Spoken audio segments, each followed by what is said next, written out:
on March 19th, the Florida Supreme Court handed Floridian voters a victory with its ruling in favor of Amendment 3. Amendment 3 is a constitutional amendment that will appear on this November's ballot, giving Floridian voters the opportunity to vote on whether they believe their state election should be top 2 open primaries. To hear more about the uphill battle and the hard work Floridians did to get this constitutional amendment on this November's ballot, please stay tuned for this episode of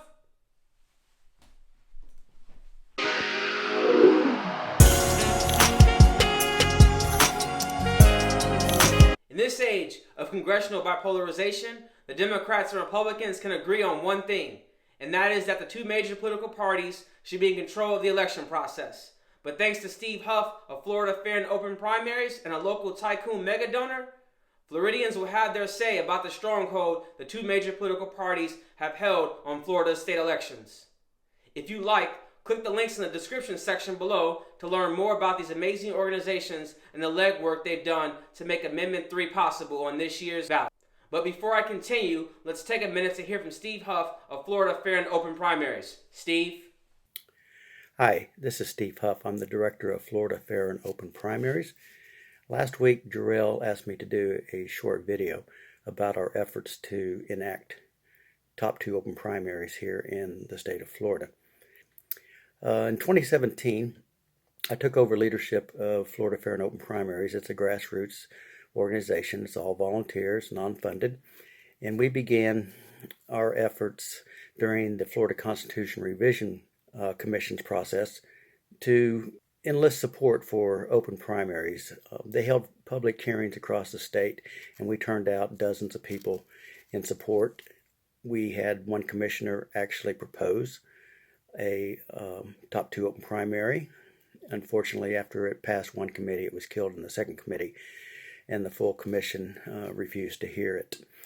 After that, we formed a political committee, submitted our own petitions to the state of Florida, and enlisted volunteers to begin collecting signatures, and started collecting small donor funds. We were into that for, maybe 2-3 months when I heard of a wealthy Miami businessman who was interested in open primaries.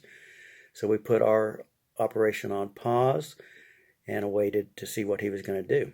Fortunately, he did fund a petition drive. The organization's called All Voters Vote. They collected 1.2 million signatures over an 8-month period. March 19th, Florida Supreme Court approved the ballot language, and it's headed to the ballot this November. So we're excited about that. We'll continue to do our part to support it. And hopefully, come November, the voters of Florida will have the opportunity to decide something that the two major parties have fought tooth and nail to keep us from being allowed to do. You can find more information about our efforts on our website, floridafairandOpenprimaries.org. So I thank you for your time. Thank you for your interest. Stay safe and stay independent. Good night.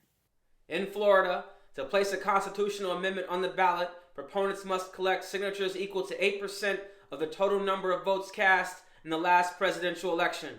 As a result, 766,200 signatures were needed, and hardworking Floridians gathered 1.2 million signatures to get Amendment 3 on this year's ballot. After collecting the needed amount of signatures, Republican and Democratic leaders teamed up with the Florida State's Attorney General to file a joint lawsuit to ban this initiative from appearing on the ballot this upcoming November.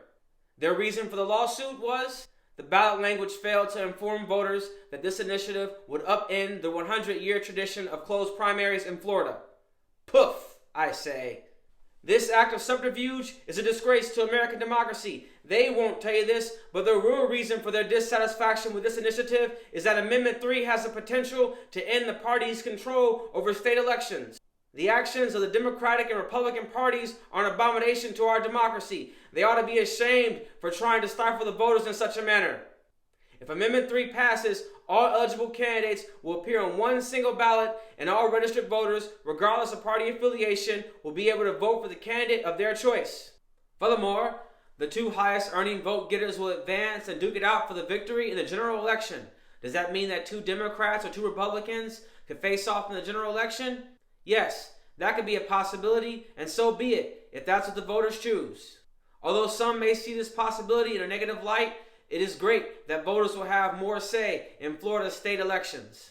Elections will also become more competitive, and the power will be in the hands of the people and not the parties. Another great aspect of this amendment is that it does not infringe on the First Amendment rights of the two major political parties to assemble. If parties choose, they can still host private primaries where party members select a candidate to represent them in the main primary election where all voters vote. Well, this is all I have for today, but if you'd like to learn more about this year's Florida Amendment 3, please check out FloridaFairAndOpenPrimaries.org and AllVotersVote.org. I have included links below in the description section. And don't forget to like this video and leave comments. Also, subscribe if you want to receive notifications about new videos. Thank you for dropping out and tuning in, and remember, free the voters.